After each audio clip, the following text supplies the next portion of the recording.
Like many of you, I watched and listened to much of the funeral for John Lewis this week, as our country mourned the loss of a great civil rights leader.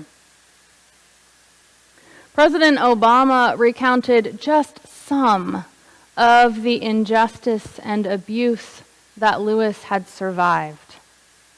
How he and other young people of color sat at segregated lunch counters with milkshakes poured on their heads and cigarettes extinguished on their backs. How Lewis and a friend sat at the front of a Greyhound bus, not knowing whether the ride would cost them their lives. How he preached and marched and led nonviolent protests and was beaten, battered, tear-gassed, struck on the skull in multiple occasions, and left lying unconscious in a bus station. And then our former president said something about Lewis that really struck me. John never gave up and never stopped speaking out because he saw the best in us. He believed in us even when we didn't believe in ourselves. John Lewis had every reason to believe that our nation is too divided, our system too broken. Even after being arrested several dozen times, he continued to insist that a path of nonviolent resistance could lead to equality and justice. He trusted that peace would one day triumph. He didn't just hope that this would happen. He saw it. In the essay he wrote to be published on the day of his funeral, Lewis states what we are capable of. Millions of people motivated simply by human compassion, laying down the burdens of division. People setting aside race, class, age, language, and nationality to demand respect for human dignity. He says, "This is a capacity I see in you."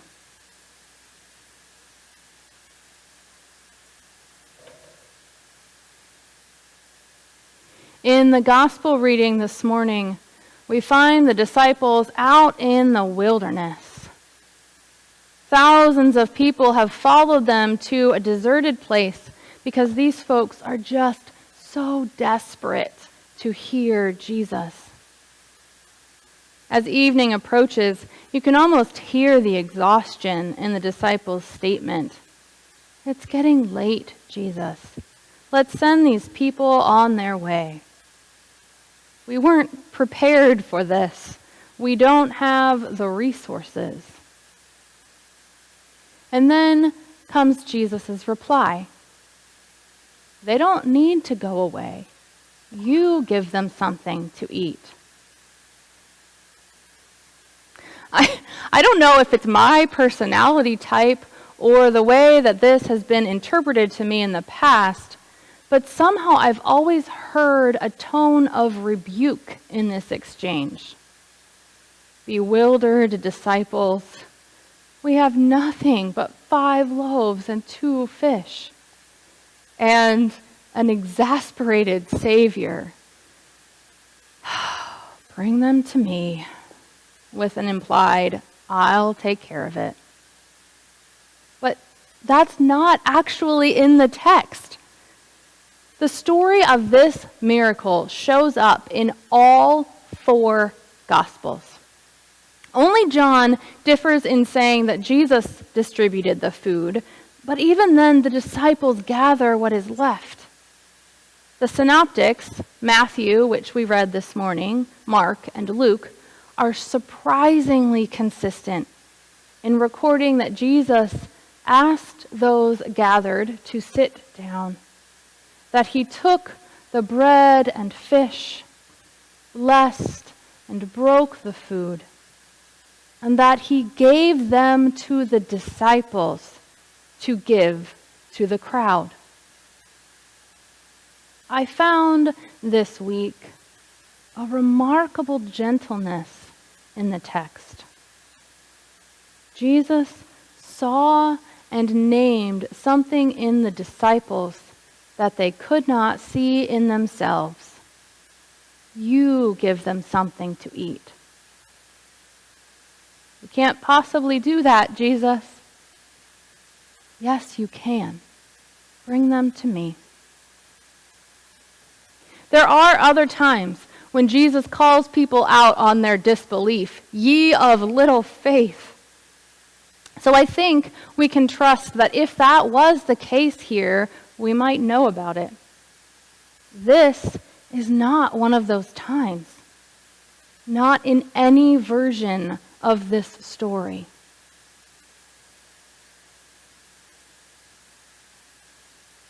John Lewis was not only a civil rights activist. He was a preacher, a Baptist minister. He was an elder in the faith. He was, as the prophet Joel proclaimed, one of those who would see visions and dream dreams. This is not to claim that John Lewis was a perfect person. He was flawed just like the rest of us.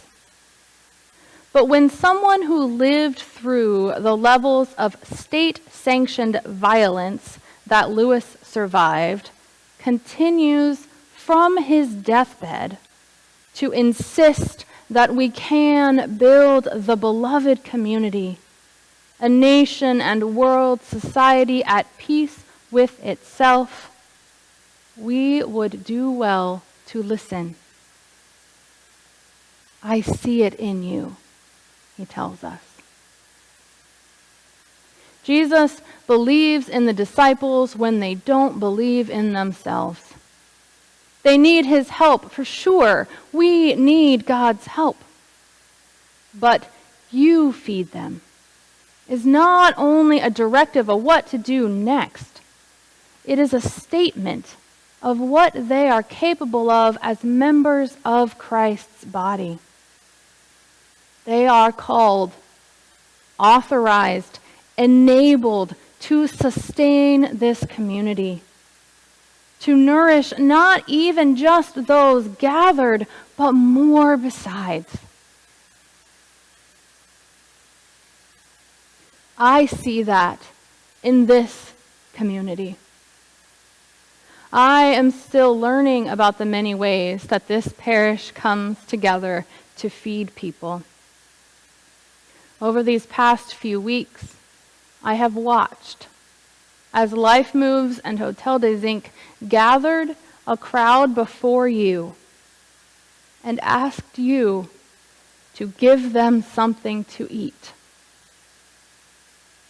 And I watched as our sign-up sheet filled. This month, you are bringing 20 handmade cards, 31 meals, 62 side dishes, 200 breakfast bars and yogurts and pieces of fruit to feed those who have nowhere else to go. Now, I know that St. Mark's does this every year. That does not make it any less remarkable. Even as you keep this ministry going, even as some of you shrug and tell me, that's just what we do, I know that it is different this year. I know that for some of you, the loaves seem smaller and the fish fewer.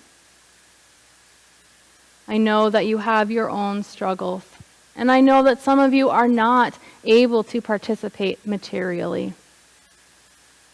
I also know that your prayers, your coming to Jesus, is just as important a piece of this effort. I see you.